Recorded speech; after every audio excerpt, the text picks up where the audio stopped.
Скъпа, да знаеш, много се радвам, че днеска ще изпитаме децата ни. Да знаеш, моето момче е учило денонощно.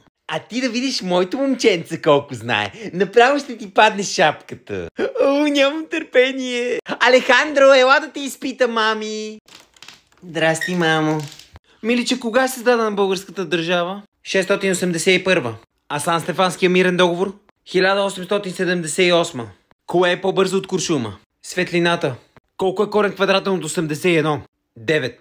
Казах ли ти, че момчето ми е феномен, бе? Браво на мама, чакай да ти щипта по пуските. Чакай само да видиш моя. Пинокио, ела, мами! Какво става, маме? Продължи изречението, всички сме на Сент-Тропе, а другите къде? А други на Малдивите, изпълнява Азис, най-великият рапър на света. Дами Унге. Унгър. Елементарно. А физиката сме уникални, гледай само. Алфа, бета, гама, сигма. Сигма бой. А си моя тежко не мене. Аре, чао, мама, това беше много лесно, чао. Казах ли ти, сина ми уникално умен? Браво на мама.